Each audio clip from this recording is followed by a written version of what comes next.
시편 73편 17절부터 28절까지의 말씀은 제가 가진 성경으로 구약 855면에 있습니다. 다 찾으셨으면 우리가 한 목소리로 함께 합독하도록 하겠습니다. 하나님의 성소에 들어갈 때야 그들의 종말을 내가 깨달았나이다. 주께서 참으로 그들을 미끄러운 곳에 두시며 파멸에 던지시니 그들이 어찌하여 그리 갑자기 황폐되었는가 놀랄 정도로 그들은 전멸하였나이다. 주여, 사람이 깬 후에는 꿈을 무시함같이 주께서 깨신 후에는 그들의 형상을 멸시하시리이다.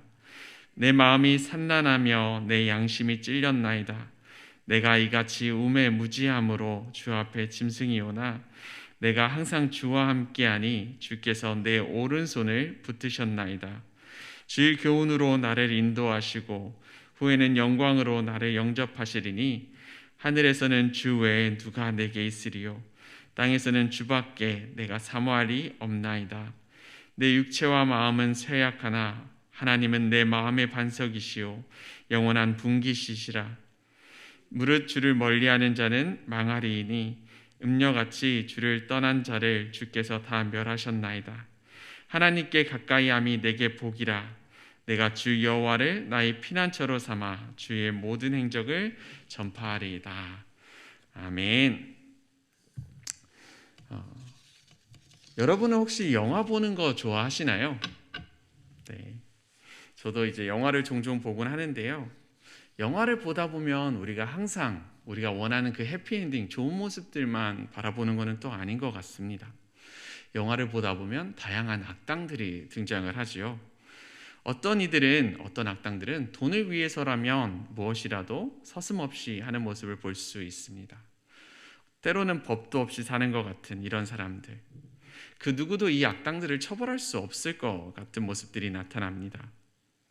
그리고 이런 악당들로 인해 수많은 사람들이, 무고한 사람들이 많은 피해를 입고 있습니다. 법을 지키며 선을 지키며 살아가는 사람들이 피해를 당하고 있습니다. 고통당하고 있습니다. 여기까지 영화를 보면 마치 마음속에 무거운 돌이 놓인 것처럼 답답해질 때가 있습니다. 그리고 안타깝게도 오늘을 살아가고 있는 우리 세상들도 마치 그런 모습이 아닌가 생각이 될 정도로 굉장히 마음속에 답답함이 많이 생겨날 때가 있습니다. 수많은 사람들, 선한 삶을 살아가고 있는 수많은 사람들이 오늘날에도 영화와 같이 악당들에 의해, 많은 사람들에 의해 많은 피해를 입으며 살아가는 모습들을 볼 수가 있습니다. 오늘 시편 73편의 이 저자도, 이 시인도 우리와 같은 이러한 마음의 답답함을 가지고 있는 것 같습니다. 하나님이 계시지만 악인들은 계속해서 불을 더 쌌습니다. 그리고 그런 모습에 그가 분노하고 있습니다. 그래서 하나님께 이 시인은 토로합니다. 하나님 어째서입니까? 어째서 악인들이 많은 불을 쌓을 수 있습니까? 하나님 어째서 악인들은 아프면 쉽게 치료를 받고 선하게 살아온 우리들은 치료할 돈이 없어 치료를 받지 못합니까? 왜 저들은 아무 일도 하지 않고 불을 쐈는데 우리는 하루 종일 쉬지 않고 일을 해서도 빛 가운데 허덕이는 이런 삶을 살아야 합니까? 왜 선하시고 전능하신 하나님께서 악인들을 심판하지 않으십니까? 사람들이 악행을 좀 보십시오. 하나님, 이들은 하나님이 없다고 말하고 있지 않습니까? 하나님을 부인하고 있지 않습니까? 자기가 최고인 양 이렇게 살아가고 있지 않습니까? 그런데 하나님 왜 이 자들을 그대로 지켜보십니까? 이렇게 분노하는 것 같습니다. 이 시인의 모습을 보면 마치 오늘날 우리 사회 속에서 같이 악당을 향해 바라보며 분노하는 것 같은 모습입니다. 요즘 사회도 이 시인의 사회와 같이 불의가 가득한 사회이기 때문입니다. 빈익빈 부익부가 점점 더 심해지고 있고 잘 사는 사람과 그렇지 않은 사람의 격차가 이제는 정상적인 방법으로 따라가기 어려울 정도로 크게 벌어져 가고 있습니다. 물론 올바른 방법으로, 선한 방법으로 부를 얻게 된 사람들도 있지만 부정한 방법으로 부를 얻는 경우들도 굉장히 많이 볼 수가 있습니다. 그리고 더 많은 부와 더 많은 권력을 얻기 위해서 하지 말아야 될 일까지 하는 그런 악행들을 하는 사람들이 많이 있습니다. 이런 상황 속에서 우리 또한 이렇게 외치게 되죠. 하나님 어떻게 이들을 심판하지 않으실 수가 있습니까? 지금 성실하게 주님의 계명을 지키고 이웃을 사랑하며 일하는 우리들은 이렇게 너무나도 힘들고 지쳐 있는데 하나님 어떻게 저들을 심판하지 않으실 수 있습니까? 하나님, 내가 저들보다 그래도 내가 좀 더 잘 살아야 되지 않겠습니까? 제가 더 건강해야 되지 않겠습니까? 하나님, 매일매일 이렇게 노동으로 인해 육체가 망가지고 오히려 병들어가고 있습니다. 아무리 노력해도 벌 수 있는 것은 한 줌의 작은 티끌과 같은 것밖에 없습니다. 그리고 이마저도 내가 빚을 갚고 약값을 대면, 내가 정말로 필요한 것을 대다 보면 남는 것이 아무것도 없습니다. 너무 힘들고 너무 마음이 아픕니다. 하나님, 이런 시인의 마음과 같이 우리 또한 이렇게 하나님께 부르짖고 외치고 있지는 않습니까? 영화였다면, 차라리 영화였다면 이 영화의 결말쯤 되어서는 영웅이 나타나서 이 악당들을 이렇게 물리치는 것으로 약간 결말들을 맺지만, 현실에서는 이러한 영웅들의 모습들을 찾기가 너무 어렵습니다. 그렇기 때문에 좌절감만 이렇게 계속해서 찾아오게 되는 것 같습니다. 이런 상황 속에서, 이러한 암울한 상황 속에서 우리는 어떠한 결단을 내릴 수 있을까요? 어떠한 방법을 취할 수 있을까요? 오늘은 성경 다양한 부분들을 통해서 악인들이 있을 때 이들을 향해 보이는 그런 세 가지 모습들을 한번 살펴보려고 합니다. 첫 번째는 불의에 분노하며 하나님께서 저들을 멸하시기를 바라는, 그것만을 그냥 기다리는 그런 모습일 것 같습니다. 이 생각을 떠올렸을 때 가장 먼저 떠올랐던 것은 요나의 모습이었습니다. 요나는 니느웨 성읍의 사람들의 악행들을 알고 그들이 얼마나 이스라엘을 괴롭히게 했는지 알고 있었습니다. 그렇기에 그는 하나님께서 이 니느웨 성에 가서 그들에게 회개하게끔 이렇게 하라는 명령을 듣고도 하나님의 명령을 따르지 않고 반대로 불순종하며 나아갑니다. 그리고 그가 죽을 위기에 있었을 때 하나님께서 건져내셨지만, 그렇게 해서 건져냄을 받은 요나는 그럼에도 불구하고 니느웨 사람들이 회개하기를 바라지 않았던 것 같습니다. 하나님의 경고를 전한 이후에 그는 성읍 동쪽에 초막을 짓고 이렇게 기다립니다. 이제 하나님이 이 니느웨 사람들을 다 멸하시리라. 이제 다 멸망시키시리라. 하나님이 반드시 이들을 멸망시키실 것이다. 하나님께서 베푸신 이 은혜의 박넝쿨 아래에서, 이 그늘 아래에서 이 요나는 끊임없이 이제는 하나님께서 멸하시지 않으실까, 이렇게 악인들의 멸망을 기도하고 또 기도하는 모습을 볼 수 있습니다. 이렇게 악인들의 멸망을 기도하는 모습들도 있지만, 또 두 번째로는 악인들을 부러워하고 오히려 그 행동을 따라하려는 사람들도 있습니다. 악인의 멸망을 바라보다가 악인들의 길에 오히려 들어서는 사람들 또한 있습니다. 오늘 시편의 저자도 악인의 형통함을 보고 내가 오만한 자를 질투하였다. 내가 아무리 성실하게 하나님의 말씀대로 살려고 해도 어려움을 면치 못했는데 악인들이 너무나도 쉽게 내가 가지지 못한 것들을 가지고 내가 얻지 못하는 것들을 얻으니까 내가 이제는 하나님의 말씀을 따르기보다 악인의 길을 따라야겠다, 이렇게 다짐하며 넘어지는 경우들도 있습니다. 이대로 하나님을 떠나 악인의 길로 들어서는 자들이 있습니다. 수단과 방법을 가리지 않고 이제 부와 권력을 얻어 악인들과 다를 바 없는 그런 사람이 되어버립니다. 부를 얻어 이제 곡식을 가득 채우면 이제 그 창고를 헐고 더 크게 짓습니다. 남을 위해 베풀지 않고 오히려 나의 미래를 더욱더 견고하게 하기 위해서 더 큰 창고를 짓는 모습을 볼 수가 있습니다. 그리고 외치지요. 나의 미래는 이제 보장되었다. 이제 내가 할 일이라고는 내가 이제까지 누적한 이 재물을 가지고 누리며 사는 삶밖에 남지 않았다. 이렇게 외치는 그런 모습들 또한 있습니다. 또 세 번째는 이런 첫 번째와 두 번째의 모습과 달리 이 모든 어려움 가운데서 하나님만을 오히려 또 의지하며 나아가는 방법이 있습니다. 주변의 상황과 환경이 달라진 것이 하나도 없지만 나의 모든 슬픔과 아픔, 이 모든 것들을 하나님께 맡기고 하나님께 다 말하고 의지하며 하나님만을 의지하며 나아가는 방법이 있습니다. 세상의 기준으로 나의 행복을 정하는 것이 아니라 하나님께 가까이 나아가는 것이 얼마나 복된 것인지를 알아가며 살아가는 방법이 있습니다. 오늘 73편 시인도, 이 시편의 시인도 하나님께 나아가며 하나님께 모든 것들을 맡기고 하나님께서 정하신 때에 악인들을 심판하시리라는 것 또한 믿고, 그리고 그가 가지는 기쁨은 하나님께 가까이 할 때 얻게 된다는 것을 알게 되었습니다. 그렇기 때문에 이 시는 하나님께 가까이함이 내게 복이라라고 이렇게 선포를 하고 있습니다. 위에 지금까지 언급했던 이 세 가지 방법들을 보면 나의 모습은 또 어떠한지 한번 생각해 볼 수 있습니다. 악인들을 바라볼 때, 지금 사회에서 내가 부조리하다, 불공평하다는 이런 모습들을 바라볼 때 나는 어떠한 태도를 취하며 이 모습들을 대하고 있는가, 나는 어떠한 모습을 취하고 있는가, 이렇게 생각해 볼 수가 있습니다. 첫 번째 선택을 했던 분들이 있을 수도 있습니다. 끝까지 분노하며 이들이 멸망하기만을 기다리는 그런 선택을 한 사람들도 있을 것 같습니다. 그런데 요나에게 하신 이 하나님의 말씀, 방금 전에 읽었던 그 요나의 말씀의 뒷부분의 내용을 한번 떠올려 보면 또 다른 모습이 나타납니다. 하나님은 공의의 하나님이시고 정의의 하나님이 맞으십니다. 하지만 동시에 하나님은 사랑의 하나님이십니다. 하나님께서는 이 악인들이 하나님께로 돌아오기를 간절히 또 기다리고 바라시는 분이십니다. 하나님의 능력이 부족해서 이 악인들을 심판하지 않으시는 것이 아니고요. 하나님께서 이들이 이 악인들의 악행을 모르시기 때문에 이것을 건너뛰시는 것이 아닙니다. 이들의 성공을 그냥 지켜보시는 것이 아닙니다. 하나님께서는 이들의 악행들을 알고 계시고 이들을 단숨에 멸하실 그런 능력 또한 가지고 계십니다.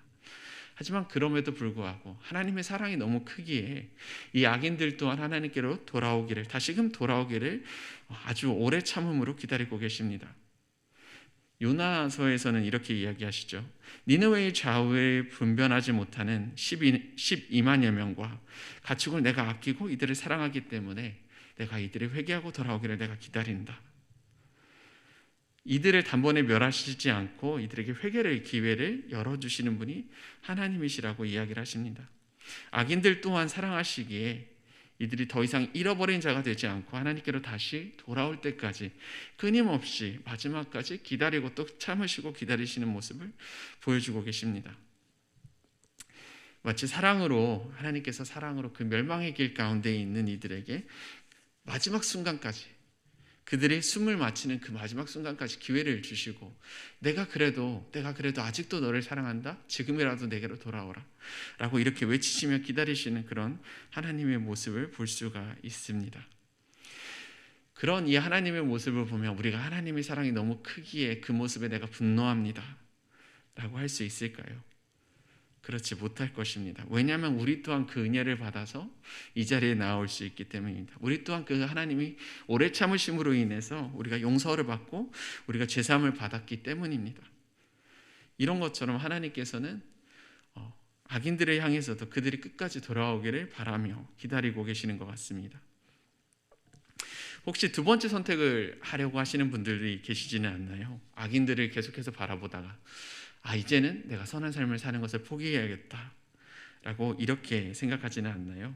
하나님께서 베푸시는 이 오래 참음을 내가 버리고 이제 하나님을 부인하는 그런 삶을 살아가려는 그런 모습을 취하지는 않나요? 그리고 나의 모든 것들을 이루었을 때, 삶의 모든 것을 이룬 것이 나의 능력 때문이다 라는 생각을 가지고 있지는 않나요? 어쩌면 죽음마저도 내가 이겨낼 수 있다고 생각하지는 않나요? 그런데 그런 두 번째 선택을 한 사람들은 마치 낭떠러지에 떨어져서 바람에 휘날리면서도 안전하다, 나는 안전하다라고 말하는 자들과 같을 것 같습니다. 누가복음 12장 16절을 보면 한 부자의 이야기가 나옵니다. 그 부자를 살펴보면 곡식을 쌓아둘 곳이 없으니 이제 곡간을 헐고 내가 더 큰 곡간을 지어야겠다. 내 모든 곡식과 물건을 거기다 쌓아둬야겠다라고 이야기를 합니다. 내가 여러 해 동안, 내가 오랫동안 많은 물건들을 모으고 불을 채웠으니 이제 내가 하는 것은 이제까지 내가 모은 이런 것들을 가지고 누리며 먹고 쉬고 마시고 즐거워하리라. 나를 위해서 내 모든 것들을 쓰고 내가 원하는 뜻대로 내가 남은 삶을 편안한 가운데 그냥 누리며 살아가리라 라고 이렇게 다짐하는 것 같습니다. 그리고 이런 부자에게 하나님께서는 뭐라고 말씀하시냐면 어리석은 자여 오늘 밤에 내 영혼을 도로 찾으리니 그러면 내 준비한 것이 누구의 것이 되겠느냐라고 이야기를 하고 있습니다. 세상적 부와 물질을 쌓아두었으나 하나님과의 풍성한 관계를 맺지 못한 자는 어리석다, 어리석은 자다라고 이렇게 이야기하고 있습니다. 이제 두 번째까지 이야기를 살펴보았는데, 세 번째 선택지를 택하는 것, 하나님만을 의지하며 하나님께 모든 것을 맡기며 살아가는 것이 또 남아 있습니다. 혹시 우리가 이 방법을 택하고 있다면 우리는 세상 사람들의 눈에 참 어리석은 자들로 비추어질 수 있습니다. 하지만 오히려 이 방법이야말로, 이 길이야말로 하나님께서 우리에게 바라시는, 원하시는 참된 모습인 것을 알 수 있습니다. 시인은 모든 부조리와 이런 억압에 대해서 분노했습니다. 하지만 그가 하나님의 성소에 들어갈 때, 하나님을 만나고 하나님의 뜻을 생각했을 때, 하나님을 더욱더 알아갈 때 그의 태도가, 그의 모습들이 전혀 달라지는 것을 알게 되었습니다. 하나님께서 악인들을 심판하지 않으시는 것이 아니십니다. 하나님께서는 악인들을 심판하십니다. 마지막 순간까지 그들을 돌아오기를 바라시고 기다리시지만 그들이 돌아서지 않고, 그들이 회개하지 않고 나갔을 때 그들 또한 심판하시는 이가 하나님이신 것을 알게 됩니다. 최후의 심판 때에서 회개하지 못한 이들을 심판하실 이가 하나님이시구나. 그리고 이 하나님이 계시기에, 이 공의롭고 정의로운 하나님이 있으시기에 더 이상 우리 기준으로 얽매이지 않고 이들로부터 자유롭게 되는 모습을 찾을 수가 있습니다. 이런 모든 것들을 내려놓고 우리가 하나님께 나아갈 때, 하나님께서 우리에게 바라시는 그 모습대로 살아갈 때 우리의 삶의 기쁨의 기준들이 달라지게 됩니다. 마치 삭개오와 같이 이전까지 나의 모든 중심들이 나의 것을 모으는 것에 있었다면, 이 하나님을 만나고 예수님을 만나고 삶의 변화가 된 이후부터는 이 삶의 기준들이 전혀 다르게 되어집니다. 그의 삶이 전과 후가 다른 것들이 바뀐 것은 아닙니다. 예수님을 만났다는 것, 그것 하나가 달라졌을 뿐인데, 이 삭개오는 예수님과 만난 그 자리에서 이렇게 바로 고백을 합니다. 내가 이제까지 쌓아놨던 것에, 내가 이제까지 쌓아온 이 부의 절반을 내가 가난한 자들에게 나눠주고, 내가 속여 빼앗은 것이 있다면 이것을 4배로 내가 갚아주겠습니다. 이렇게 고백을 하게 됩니다. 그리고 이 말씀, 이 고백을 하는 이 삭개오의 모습을 떠올려 보면, 생각해 보면, 내가 이제까지 귀하게 여겼다는 이 모든 것들을 나누어 준다고 이야기하는데 그의 마음 속에, 그의 얼굴 속에 도저히 감출 수 없을 것 같은 그런 기쁨의 모습, 이 환희의 모습들이 가득했을 것이라는 생각이 계속해서 떠오를 수밖에 없습니다. 이 모든 것들을 나누어 주면서도, 이제까지 내가 가진 것들을 다 나누어 주면서도 그는 기쁨 가운데, 즐거움 가운데 거할 수 있었고, 새로운 출발로 새로운 삶을 얻을 수 있게 되었습니다. 이 세상을 살아가며 힘든 아픔으로 여러 가지 상처를 받고 있는 우리들입니다. 하지만 이런 우리들이 어떠한 삶을 살아가야 될까요? 우리의 삶은 악인들을 바라보고 이들을 부러워하는 그런 삶을 살아가는 것이 아닙니다. 부를 세상의 모든 가치관이 중심이라는 말을 듣고 그 말만 믿고 따라가는 그런 자들이 아닙니다. 우리는 또 악인들을 저주하며 악당들이 망하기만을 바라는 그런 자들 또한 아닙니다. 이런 길들이 아니라 오히려 우리가 살아가야 되는 길은, 이 세상을 살아가는 이 길은 우리가 하나님 안에 거하며 마지막까지 악인들이 돌아와서 하나님께로 돌아오기를 바라시며 기다리시는 그 하나님의 마음을 우리가 알아서, 그들이 돌아오지 않는 자들을 아직 않고 있다면 그들을 위해서 기도하며 손대미는 그런 삶을 우리가 살아가야 될 것 같습니다.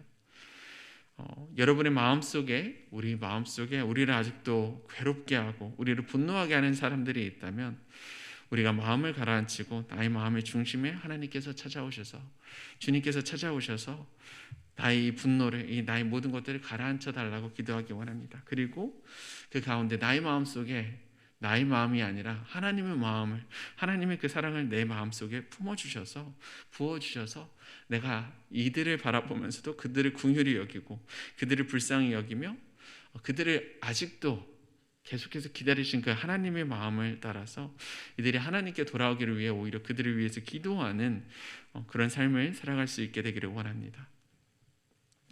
이렇게 하나님께 모든 것을 맡기고 하나님께 나아갈 때 하나님의 마음을 알아 하나님께 가까이함이 내게 복이라, 내게 하나님이 있으시니 내가 만족합니다. 이렇게 고백하며 살아가는 우리가 될 수 있으리라 믿습니다. 오늘 하루도 우리가 승리 가운데 살아가기 원합니다. 그리고 우리 마음 가운데 아직 내가 내려놓지 못한 것들이 있다면 하나님께 가져와서, 주님 앞에 가져와서 그것들을 내려놓고, 하나님, 내가 아직까지도 나의 기준으로 이 세상을 살아가려고 합니다. 하나님, 나의 가운데 함께 하셔서 나의 마음을 변화시켜 주셔서 주님의 뜻만을 바라보며 나아갈 수 있도록 주님 이끌어 주세요. 이렇게 기도하며 나아가는 우리 귀한 일산중심교회의 성도님들이 되기를 소망합니다. 기도하도록 하겠습니다. 사랑과 은혜가 충만하신 하나님, 감사합니다. 하나님께서 얼마나 크신 사랑으로 우리를 바라보시는지, 하나님께서 얼마나 크신 사랑으로 이 세상을 바라보시는지를 하나님, 우리가 알게 됩니다. 하나님, 우리 또한 그 주님의 마음을 품을 수 있도록 주님 인도하여 주시고, 하나님, 내가 하나님께로 한 걸음 한 걸음씩 더 나아가서 그 주님의 마음으로 이 세상을 바라볼 수 있도록 주님 인도하여 주시옵소서. 내가 혹여나 잘못된 길로 넘어가려고 한다면 하나님, 나를 붙잡아 주셔서, 나의 오른손을 붙잡아 주셔서 나를 주님께로 다시 이끌어 주셔서, 하나님, 내가 주님과 늘 동행하는 그런 삶을 선택할 수 있도록 주님 인도하여 주시고, 하나님, 내가 악인들을 향하여 그들을 부러워하고 그들을 향해서 분노만 하는 것이 아니라 하나님, 그들이 돌아오기를 위해서 기도하며 애쓸 수 있는 아버지 하는 그런 마음, 이 넓은 마음 또한 주님께서 우리에게 허락하여 주시기 원합니다. 그리고 하나님, 나의 삶 가운데 너무나도 힘들고 어려운 이 모든 것들을 그냥 내가 들고 가려고 하는 것이 아니라 그 모든 것을 주님께 내려놓고 이 모든 것들을 아시고 이 모든 것들을 이해하시고 우리를 향해서 품어주시는 그 주님의 사랑을 알고 내가 주님께로 모든 것들을 의지하며 나아갈 수 있게 주님께서 우리를 붙잡아 주시기 원합니다. 우리의 마음 어루만져 주시고, 하나님, 우리가 주님 가운데 늘 동행하며 삶을 살아갈 수 있도록 주님 인도하여 주시옵소서. 우리를 지키시고 우리를 인도하시며 우리가 주님의 뜻대로 살아가기를 원하시는 살아계신 예수님 이름으로 기도드렸습니다. 아멘.